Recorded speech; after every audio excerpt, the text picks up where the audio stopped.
मित्रों, अपने पति से दूर रहने वाली स्त्री कौन सा पाप करती है और स्त्री का वह कौन सा अंग है जो रात में बड़ा हो जाता है और दिन में छोटा हो जाता है। नमस्कार मित्रों, आज का वीडियो आपके लिए बहुत ही ज्ञानवर्धक और शिक्षाप्रद होने वाला है। आज हम आपको बताएंगे कि स्त्री का कौन सा अंग है जो रात को बड़ा हो जाता है और दिन में छोटा हो जाता है।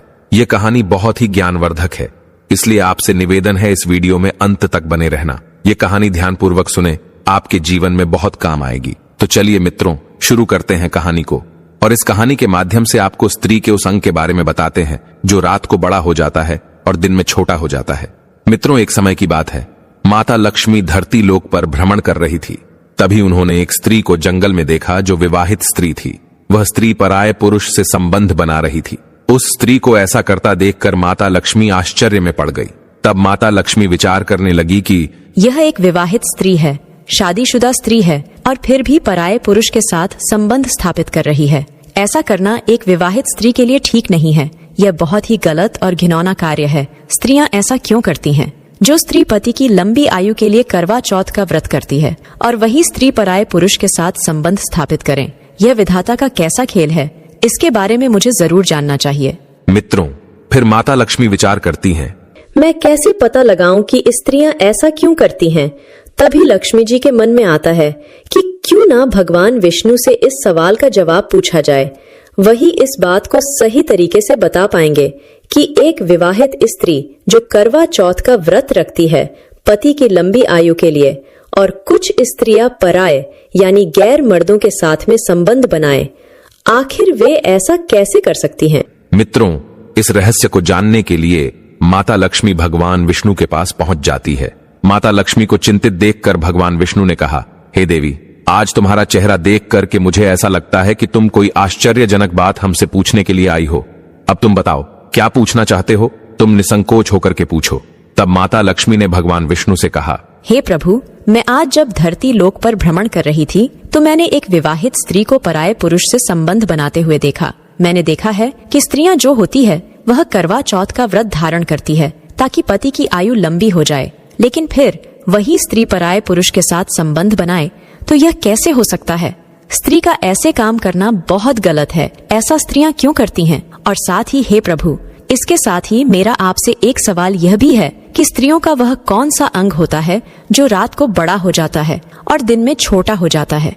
मेरे यही 2 सवाल है जो आपसे मैं जानने आई हूँ। इसीलिए हे प्रभु, इन सवालों का जवाब देने की आप कृपा करें। मैं इस बात को समझना चाहती हूँ कि करवा चौथ का व्रत रखने वाली स्त्रियां यानी पतिव्रता बनने वाली स्त्रियां पराये पुरुषों के साथ संबंध क्यों बनाती हैं? वे ऐसा क्यों करती हैं? और वह अंग कौन सा होता है जो रात को बड़ा और दिन में छोटा हो जाता है? इनका अर्थ क्या है? और स्त्रियां अपने पति के साथ धोखा क्यों करती है? तो मित्रों, माता लक्ष्मी की बात सुनकर भगवान विष्णु कहते हैं कि हे देवी, तुमने आज जो ये 2 प्रश्न मुझसे पूछे हैं, इनमें समस्त मानव जाति का कल्याण छिपा हुआ है। इसीलिए मैं तुम्हारे इन प्रश्नों का जवाब एक छोटी सी कथा के माध्यम से बताता हूँ, लेकिन आपको ध्यान पूर्वक हमारी इस कथा को पूरा सुनना होगा। मित्रों, तब माता लक्ष्मी वचन देते हुए कहती हैं कि ठीक है प्रभु, मैं आपको वचन देती हूँ कि आप जो भी कथा सुनाएंगे मैं उसे ध्यान पूर्वक पूरा सुनूंगा। अब आप अपनी कथा आरंभ कीजिए और हमारी शंका का समाधान कीजिए। मित्रों, तब भगवान विष्णु कथा को आरंभ करते हैं और कहते हैं कि हे देवी, एक समय की बात है, किसी गांव में एक भागीरथ नाम का पंडित अपनी पत्नी धारणी के साथ रहता था। वह बहुत ही ज्ञानी था। वह पंडित नक्षत्र का भी बहुत बड़ा ज्ञानी था, यानी पुत्र हो या पुत्री, उसके नक्षत्रों को अच्छी तरीका से देख लेता था। उनकी जन्म कुंडली भी बना देता था। उसे शास्त्रों का भी बहुत अच्छा ज्ञान था। एक दिन की बात है, पंडित जी की पत्नी के गर्भ से एक पुत्री का जन्म होता है। अब जो पंडिताइन थी वह पुत्री को पाकर बहुत ही खुश थी, परंतु इधर जब पंडित ने जब अपनी बेटी की जन्म कुंडली को देखा तो बहुत ही घबरा गया। लेकिन जो बात थी उसने अपनी पत्नी को नहीं बताई, क्योंकि हाल में ही उसकी पत्नी ने प्रसव किया था। इसलिए उस पंडित ने वह बात अपनी पत्नी को नहीं बताई। अपनी पुत्री को पाकर वह पंडिताइन बहुत ही प्रसन्न थी। कुछ दिनों के बाद जब उस बेटी का नामकरण किया गया तो पंडित जी ने अपनी पुत्री का नाम देवयानी रख दिया। देवयानी जो थी वह दिखने में बहुत ही सुंदर थी। धीरे धीरे समय गुजरता गया और बेटी बढ़ती गई। जब देवयानी जवान हो गई और विवाह के लायक हो गई तो देवयानी की मां ने अपने पति यानी कि पंडित जी से कहा कि हे पिया जी, अपनी बेटी जो है वह अब विवाह के योग्य हो गई है। अब आप कोई अच्छा सा वर ढूंढ कर इसकी शादी कर दो। पंडित जब भी अपनी पत्नी की यह बात सुनता तो उस समय वह बात टाल देता है। कहने का मतलब है, जब भी पंडिताइन अपनी पुत्री देवयानी के विवाह के बारे में पंडित जी से बात करती थी तो वह किसी न किसी तरह से उस बात को टाल देता था। इसी तरह बात टालते टालते बहुत दिन हो गए, लेकिन पंडित ने अपनी बेटी देवयानी का विवाह नहीं किया। वह करे भी कैसे? उसे तो देवयानी की जन्म कुंडली के बारे में मालूम ही था। मित्रों, वह पंडित अपनी पुत्री का विवाह इसलिए नहीं करना चाहता था क्योंकि उसकी बेटी की जन्म कुंडली में यह लिखा था कि देवयानी का विवाह जिसके साथ में होगा 2-3 साल के बाद में वह मर जाएगा और देवयानी विधवा हो जाएगी। मित्रों, इस दुनिया में ऐसा कोई बाप नहीं है जो अपनी बेटी को विधवा के रूप में देखना पसंद करेगा। इसलिए वह पंडित जो था वह सोच रहा था कि हम अपनी पुत्री देवयानी का विवाह ही नहीं करूंगा ताकि आगे चल कर के हमें अपनी पुत्री को विधवा के रूप में देखना ही ना पड़े। धीरे धीरे समय बीतता जा रहा था। अब जो गांव के लोग थे वह पंडित को कोसने लगे और आपस में बातें करने लगे थे कि यह कैसा बाप है, इसकी बेटी देवयानी बहुत दिनों से विवाह के योग्य हो गई है, लेकिन यह पंडित अपनी बेटी का विवाह ही नहीं करता। एक दिन गांव की कुछ औरतों ने पंडिताइन के पास जाकर उनसे कहा कि हे पंडिताइन दीदी, तुम्हारी बेटी बहुत दिनों से विवाह के योग्य हो गई है, लेकिन आप इसका विवाह क्यों नहीं करती हो? तब पंडिताइन उन महिलाओं से कहती हैं, हे बहन, मैं क्या करूं? मैंने अपने पति से कई बार कहा, लेकिन हमारे पति जो हैं वह मेरी बात सुनते ही नहीं है। गांव की औरतों ने कहा, आप फिर से कहो, बार बार कहो और अपनी बेटी का विवाह करवाओ। शायद तुम नहीं जानती, जवान बेटी को अधिक समय तक घर पर नहीं रखना चाहिए, उसके तुरंत हाथ पीले कर देना चाहिए। मित्रों, फिर महिलाओं की बात को सुनकर के वह पंडिताइन उन महिलाओं से कहती है, ठीक है, आज जब हमारे पति आएंगे तब मैं उनसे कहूंगी, या तो इसका विवाह कर दो या तो इसका गला दबाकर अपने हाथों से इसे मार डालो। मित्रों, फिर पंडिताइन अपने घर के अंदर आती है और बहुत ही क्रोध में बैठ जाती है। शाम का समय होता है तो पंडित जी घर पर आते हैं तो पंडिताइन को क्रोध में बैठे हुए देखते हैं तो पंडित जी कहने लगे कि अरे भाग्यवान, क्या बात है? किसी ने तुमसे कुछ कह दिया है क्या जो तुम्हारे चेहरे पर इतना क्रोध झलक रहा है? बताओ मुझे, क्या बात है? आपको तो शर्म है नहीं? अरे, आपको तो लोग कुछ कहते नहीं, लेकिन पता है आज गांव की औरतों ने मुझे कितने ताने मारे और कहा कि कितने वर्षों से बेटी जवान है और आप विवाह ही नहीं करती। शायद आप यह नहीं जानती कि जवान बेटी को अधिक समय तक घर पर नहीं रखना चाहिए। ऐसा करने से माँ बाप को पाप लगता है। जितनी जल्दी हो सके जवान बेटी का विवाह कर देना चाहिए, लेकिन आपको तो शर्म है ही नहीं। आप दूसरों को उपदेश देते हो और खुद अपनी बेटी पर ध्यान नहीं देते हो। मित्रों, पंडित जी ने बात को टालने की बहुत कोशिश की, लेकिन पंडिताइन ने कहा कि आज मैं तुम्हारी कोई बात मानने वाली नहीं हूँ। या तो बेटी का विवाह कर दो या इसे अपने हाथों से मार डालो। आज मैं तुम्हारी कोई बात सुनने वाली नहीं हूँ। लेकिन मित्रों, जो बात थी वह बात पंडित जी अपनी पत्नी को बताता है और कहता है, ठीक है, अब तुम ज्यादा ही जिद कर रही हो, तो चलो मैं कोई अच्छा सा वर ढूंढ करके इसका विवाह कर दूंगा। फिर वह पंडित अपनी पुत्री देवयानी के लिए वर ढूंढने लगता है। एक दूसरे गांव में देवयानी के योग्य लड़का मिल जाता है और उसके साथ में अपनी बेटी का विवाह कर देता है और अपनी बेटी की विदाई कर देता है। उसकी बेटी जो है वह 2-3 साल तक खुश रहती है और तीसरा साल व्यतीत होने के बाद में उसका जो पति था उसकी अब मृत्यु हो गई। तब पंडित अपनी बेटी देवयानी को घर पर बुला लाता है क्योंकि उसके ससुराल में और तो कोई था नहीं। कुछ समय के बाद में पंडित जी ने दूसरा वर ढूंढा और दूसरा विवाह कर दिया। जब देवयानी अपने ससुराल में गई, उसके कुछ ही सालों के बाद जो दूसरा पति था वह भी गुजर गया। अब तो पंडित जी को बहुत दुख हुआ। पंडित जी फिर अपनी बेटी को घर पर बुला लाते हैं। उधर पंडिताइन ने विचार किया, ऐसी क्या बात है कि मेरी बेटी की शादी 2 जगह हुई लेकिन दोनों जगह से विधवा हो गई। अब इधर पंडिताइन भी बहुत दुखी हुई। उसके बाद में पंडित जी ने तीसरे वर की खोज की। तीसरा लड़का मिल जाता है और जब तीसरे लड़के के साथ में अपनी बेटी देवयानी का विवाह किया, तब विदाई के समय पंडित जी ने अपनी पुत्री देवयानी से कहा, अरे बेटी, तुम मेरी बात को ध्यान से सुनो और गौर से अमल करो। अब तुम अपने ससुराल जा रही हो, चाहे दुखी रहो या सुखी रहो, चाहे तुम्हारे जीवन में कुछ भी हो, लेकिन स्वयं ही उस दुख सुख को देखना। मेरे घर पर आज के बाद मत आना। अब ये समझ लेना कि तुम्हारे माता पिता इस दुनिया में ही नहीं है। इतना कहने के बाद में अपनी बेटी को विदा कर दिया। अब बेटी तो अपनी ससुराल चली जाती है और इधर पंडिताइन जब अपने पति से बेटी के प्रति ऐसा कहते हुए सुना था तो पंडिताइन ने अपने पति पंडित जी से कहा कि स्वामी, आप एक बात बताओ, आपने अपनी बेटी से ऐसा क्यों कहा कि आप समझ लेना कि आपके माता पिता इस दुनिया में नहीं है, हमारे घर पर कभी मत आना। क्या वह आपकी बेटी नहीं है? जो आपने उसे यह कहा कि स्वयं अपना ध्यान रखना, पति का ध्यान रखना, आप उसे ऐसा कैसे कह सकते हैं? तो मित्रों, पंडित जी अपनी स्त्री को अपनी पुत्री की कुंडली के बारे में बताना तो नहीं चाहते थे, परंतु पत्नी के बार बार पूछे जाने पर उसने अपनी स्त्री से कहा कि हे प्रिया, जब हमारी पुत्री का जन्म हुआ था तब मैंने अपनी पुत्री की जन्म कुंडली देखी थी। उसके नक्षत्र विवाह के प्रतिकूल थे। उसकी जन्म कुंडली में दोष था कि हमारी पुत्री का विवाह जिससे भी होगा वो 2-3 साल के बाद मर जाएगा या उससे पहले भी उसकी मृत्यु हो सकती है। हे प्रिय, अब हमारी उम्र भी हो चुकी है। हम अपनी पुत्री को कब तक बैठाकर खिलाते रहेंगे? कल को यदि हम ना रहें तो हमारी पुत्री यहां क्या करेगी? अगर वह अपने घर पर रहेगी तो क्या पता भगवान की कृपा होगी और उसके पास बाल बच्चे हो जाएं, तो वो बड़े आराम से अपना जीवन गुजार लेगी, ससुराल में रहकर अपना बुढ़ापा व्यतीत कर लेगी। मित्रों, अपने पति की बात सुनने के बाद उस पंडित की पत्नी को अपने ऊपर बहुत शर्म आने लगी कि मैंने अपने पति को कितना बुरा भला कहा, परंतु उन्होंने हमारी पुत्री का भला ही चाहा था, इसलिए उसका विवाह किसी से नहीं करना चाहते थे। मेरी ही गलती के कारण 2 लोगों की जानें चली गई। मित्रों, अब इधर कुछ समय बीतने के बाद उस पंडित की पुत्री के विवाह को 3 साल हो चुके थे। उन 3 सालों में उस पंडित की पुत्री के 2 पुत्र हुए। बड़े पुत्र का नाम वेद और छोटे पुत्र का नाम यश था।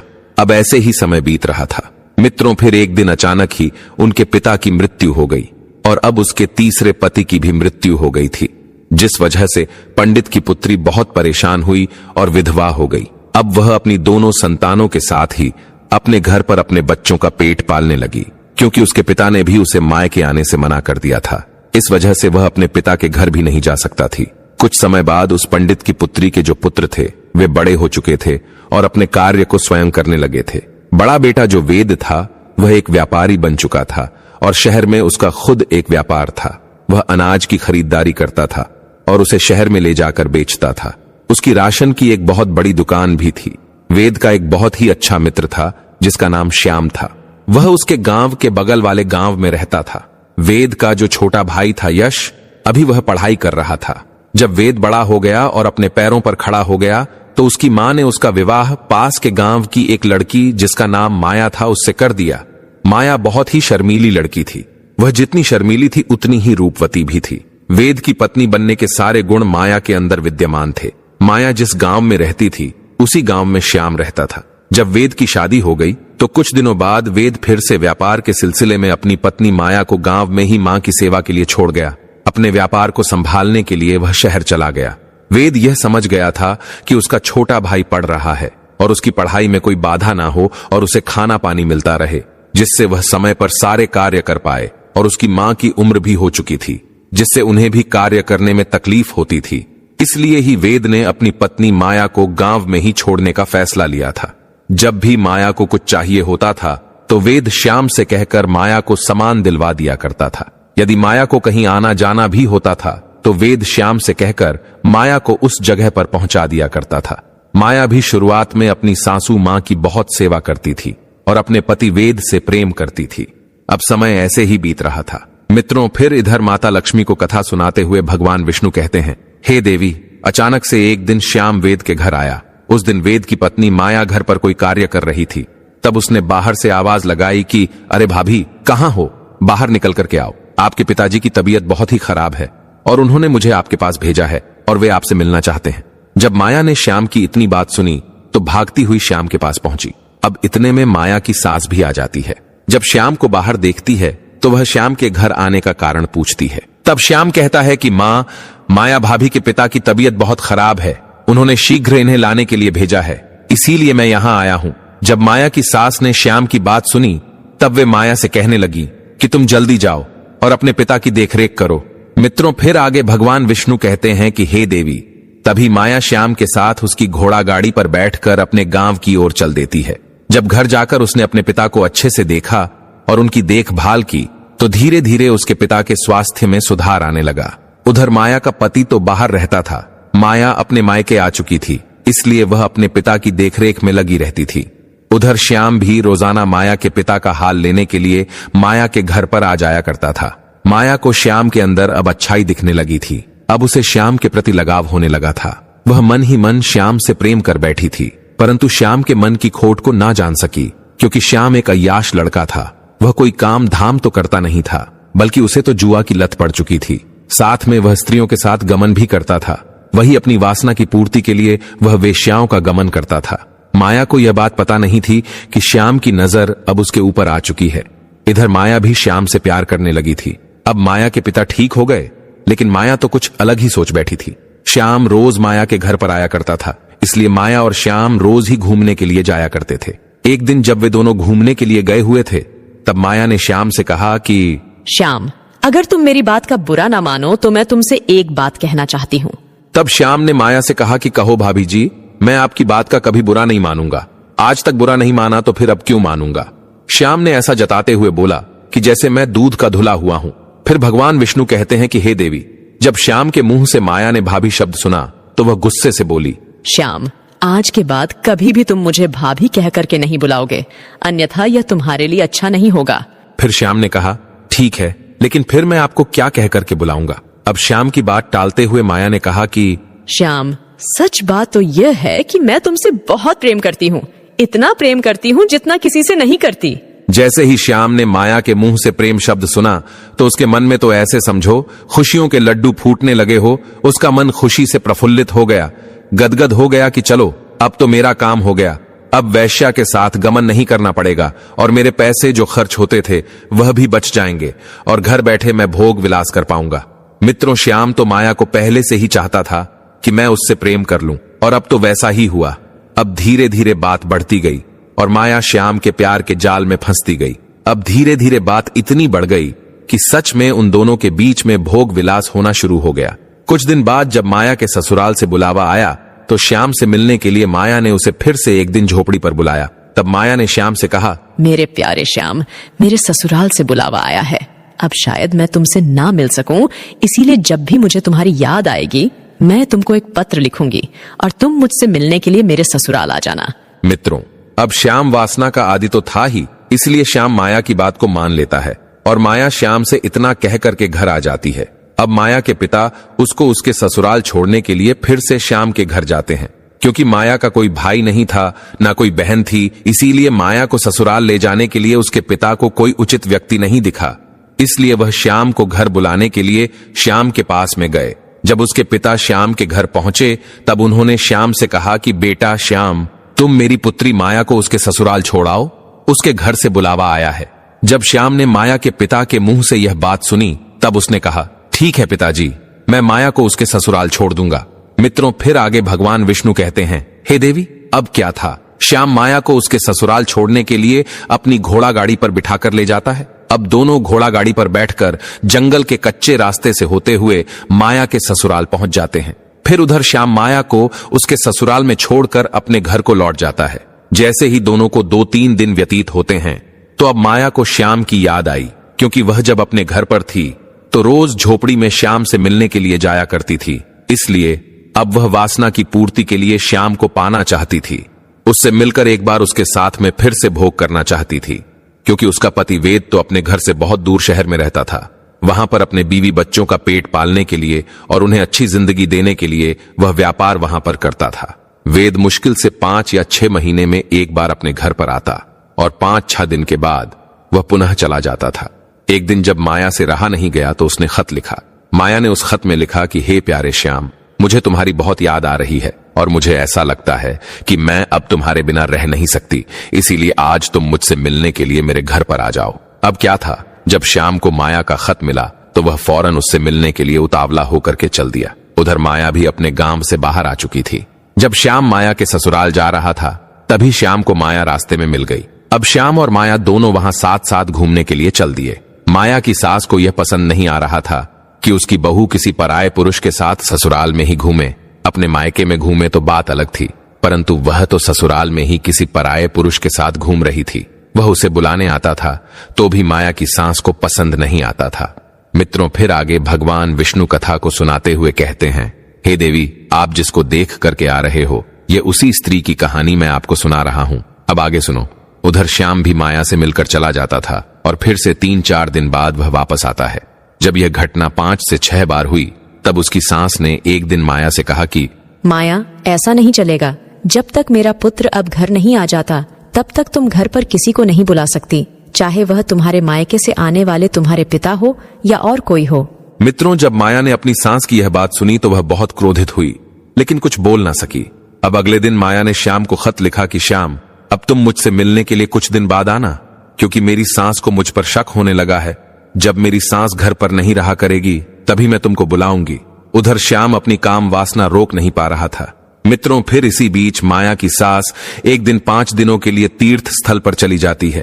फिर क्या था, अब तो माया को जैसे ही छूट मिल गई हो। अब वह फटाफट श्याम को बुलाती और उसके साथ घर में ही संबंध स्थापित करती, और जब उसके देवर की स्कूल से छुट्टी होती थी तो उसके आने से पहले ही श्याम को घर से बाहर निकाल देती थी।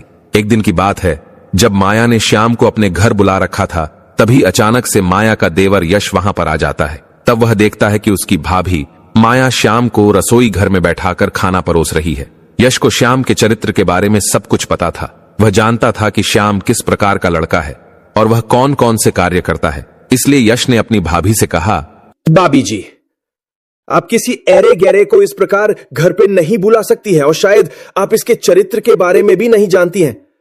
तभी तो आप इससे बड़े प्रेम से बातें करती हो और इसके साथ घूमती हो। ये आप बहुत गलत कर रही हो। आप इसका साथ छोड़ दो, नहीं तो मैं आपकी शिकायत भैया से कर दूंगा। मित्रों, फिर भगवान विष्णु कहते हैं कि हे देवी, जब श्याम ने यश की ऐसी बात सुनी तो वह गुस्से में वहां से चला गया। माया को अपने देवर यश की बात पसंद नहीं आई। माया तुरंत भागकर बाहर गई और श्याम से बोली, श्याम, तुम गुस्सा मत होना, मैं यश को सबक अवश्य सिखाऊंगी। तब श्याम ने कहा, ठीक है माया, अगर तुम ऐसा कहती हो तो ठीक है, अन्यथा मैं अब यहां पर कभी नहीं आऊंगा। इतना कहकर श्याम वहां से चला जाता है और इधर माया भी अंदर घर में पहुंच गई। वह सोचने लगी, अगर यश घर पर रहेगा तो जरूर ही मेरे और श्याम के बीच रुकावट बनेगा। मैं एक काम करती हूँ, इस भोलू को जहर देकर के मार देती हूँ, तब हमारे बीच की रुकावट और यह कांटा हमेशा के लिए निकल जाएगा। मित्रों, फिर भगवान विष्णु कहते हैं कि हे देवी, माया अपने मन में यही सोच करके अगले दिन जब वह खाना बना रही थी, उसने खाना बाहर निकाल लिया और उसने अपने देवर के खाने में जहर मिला दिया। जब यश ने खाना खाया तो उसकी मृत्यु हो गई। अब कोई यह जान भी नहीं पाया कि यश की मृत्यु कैसे हुई। यश की मां बहुत दुखी होती है। उधर माया मन ही मन बहुत प्रसन्न हो रही थी कि चलो, अब मेरे और श्याम के बीच का कांटा हमेशा के लिए मिट गया। अब हमारे प्यार के बीच में और कोई नहीं आएगा। जब यह बात शहर में वेद को पता चली तो वह कामकाज को छोड़ करके तुरंत अपने गांव लौट आता है, और गांव पहुंचकर जब उसने अपने भाई यश को मृत अवस्था में देखा तो उसके प्राण पसीज गए, क्योंकि वह अपने भाई के लिए ही तो बाहर रह रहा था कि उसे अच्छी शिक्षा दे सके और उसे अच्छा खाना दे सके। इसलिए ही उसने अपनी पत्नी को घर पर ही छोड़ रखा था कि उसे खाना ना बनाना पड़े, घर का काम ना करना पड़े और अपने भविष्य की उसे चिंता ना करनी पड़े, ताकि वह पढ़ाई पर ध्यान दे पाए। लेकिन उसका भाई तो मर चुका था। कुछ दिन वेद घर पर रुकता है और कुछ दिनों के बाद में वेद अपनी पत्नी माया को छोड़कर पुनः व्यापार के सिलसिले में फिर से शहर को चला जाता है। अब माया फिर से प्रक्रिया दोहराने लगती है। कुछ दिन ऐसे ही बीते तो माया की सास ने माया से कह दिया कि देखो माया, हमारे घर पर यह सब नहीं चलेगा। अगर दोबारा ऐसा कुछ हुआ तो मैं तुम्हारी यह बात वेद से शिकायत कर दूंगी। जब माया ने अपने प्रेमी श्याम के बारे में ऐसा सुना तो वह जोर से बोली, जिसको जो करना है वह कर लो, कोई बाल भी बाका नहीं कर सकता। मैं किसी से डरती नहीं हूँ, मैं श्याम से बहुत प्यार करती हूँ। मित्रों, जब माया की सास ने माया के मुंह से ऐसा सुना तो माया से बोली, यह तू क्या बकवास कर रही है? तू उस पराये पुरुष के लिए अपने पति के साथ दगा कर रही है। मुझे तो लगता है मेरे पुत्र को तूने ही मारा है। जब तू ऐसा कह सकती है तो तू मेरे पुत्र को भी मार सकती है। फिर क्या था, माया को फिर से गुस्सा आ गया और माया गुस्से में बोली, हाँ, मैंने ही मारा है बुढ़िया, और मैं तुझे भी मार डालूंगी। अगर तू मेरे और श्याम के प्यार के बीच में दीवार बनी तो तुझको भी मैं नहीं छोड़ने वाली। मित्रों, फिर अचानक से एक दिन वेद को पता चला कि उसकी मां की मृत्यु हो गई है, तो वह सब कुछ छोड़कर चला आता है और वह देखता है कि उसकी मां की मृत्यु हो चुकी है। जब माया का पति माया से पूछता है तो वह कुछ नहीं कहती, लेकिन वेद को अब माया के ऊपर शक हो रहा था। वेद के बार बार पूछने पर माया जो है वह सब सच सच बता देती है कि मैं श्याम नाम के लड़के से प्यार करती हूँ और आपका भाई और आपकी माँ मेरे प्यार के बीच में रुकावट बन रहे थे, और इसलिए मैंने उनके खाने में जहर मिलाकर के बारी बारी से उनको मार दिया। और हाँ, मैं श्याम से बहुत प्यार करती हूँ। मैं उसके बिना नहीं रह सकती हूँ। मित्रों, जैसे ही वेद ने अपनी पत्नी के मुंह से यह बात सुनी कि मैं श्याम से प्यार करती हूँ, जो श्याम वेद का बहुत ही अच्छा दोस्त था, वेद ने अपनी पत्नी माया से कुछ नहीं कहा। बस इतना कहा कि अब तुम ऐसा करो, जितना जल्दी हो सके तुम मेरे घर से निकल जाओ और अपने प्रेमी श्याम के पास में चली जाओ, क्योंकि वही तेरे लायक है और वही तेरी अच्छी देखभाल करेगा। मित्रों, फिर क्या था, अब तो माया को छूट मिल चुकी थी। उधर श्याम भी आ चुका था। माया श्याम के साथ घर पर जा पहुंचती है। कुछ दिन तक तो सब ठीक था, लेकिन कुछ दिन के बाद में माया को पता चला कि श्याम बहुत ही नीच जाति का व्यक्ति है। वह पराई औरतों पर अपनी गंदी नजर रखता है और उसके यहाँ बकरी का एक तबेला है और वह बकरी भी चराता है। अब तो माया अपने प्रेमी श्याम के साथ बकरी चराने लगी और अपने भाग्य को कोसने लगी और कहने लगी कि ये कहाँ मैं फंस गई। अरे मैं तो एक रानी की तरह अपना जीवन व्यतीत कर रही थी। कहाँ वासना के चक्कर में फंसकर मैंने अपने पैरों पर कुल्हाड़ी स्वयं ही मार ली है। अब मेरा बुढ़ापा कैसे कटेगा।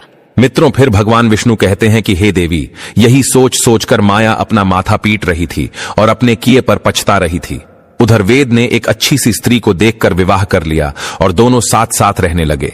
उधर माया का श्याम के साथ बहुत बुरा हाल था। वह अपने भाग्य को बार बार कोस रही थी कि यदि उसने वेद को धोखा ना दिया होता तो आज वह एक रानी की तरह राज्य कर रही होती। फिर भगवान विष्णु कहते हैं, हे देवी, स्त्री को आज तक ना कोई समझ पाया है और ना ही कोई समझ पाएगा। स्त्री एक ऐसा माया जाल है जो समय आने पर बदल जाता है। स्त्री अपनी हो या पराई, उस पर कभी भी भरोसा नहीं करना चाहिए। मित्रों, भगवान विष्णु आगे कहते हैं कि हे देवी, मैं खुद पता नहीं लगा सकता कि स्त्री के अंदर क्या चल रहा है।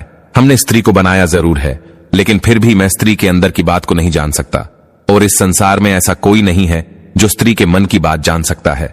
स्त्री कितनी भी भरोसेमंद क्यों ना हो, फिर भी उस पर भरोसा नहीं करना चाहिए। पता नहीं किस वक्त धोखा दे जाए। जो आप दृश्य देख करके आ रही हो, ऐसी पता नहीं कितनी स्त्रियां पतिव्रता होने का नाटक अपने पति के सामने करती हैं और गैर मर्दों के साथ में संबंध स्थापित करती है। मित्रों, पहले सवाल का जवाब जो था वह माता लक्ष्मी को मिल चुका था। उसके बाद भगवान विष्णु कहते हैं कि हे देवी, साथ ही साथ मैं आपको यह और बता दूं कि कौन सी एक स्त्री है और वह कौन सा पुरुष है जिससे हर व्यक्ति को हमेशा दूर रहना चाहिए। तो जो एक स्त्री पराये पुरुष के साथ संबंध स्थापित रखती है, उनके साथ उठती बैठती है और अपने घर को छोड़कर दूसरे के घर पर ध्यान देती है, अपने को पराया और पराये को अपना समझती है, तो ऐसी स्त्री से हमेशा हर पुरुष को बचकर रहना चाहिए। ऐसी स्त्री हमें अवश्य ही किसी ऐसे जाल में फंसा देगी जहां से निकलना अत्यंत कठिन हो जाता है। मित्रों, भगवान विष्णु कहते हैं, हे देवी, आइए अब मैं तुम्हारे दूसरे सवाल का जवाब देता हूं कि स्त्री का वह कौन सा अंग है जो रात को बड़ा हो जाता है और दिन में छोटा हो जाता है। तो स्त्री का वह अंग है आंख की पुतली। आंख की पुतली जो होती है वह दिन में तो सिकुड़ जाती है, यानी छोटी हो जाती है, और जब आंख खुलती है तो वह प्रकाश देखती है, यानी जब प्रकाश के समक्ष आंख पहुंचती है तो वह आंख की पुतली सिकुड़ जाती है, यानी छोटी हो जाती है, और जब रात को सोते समय आंख बंद हो जाती है तब वही पुतली बड़ी हो जाती है।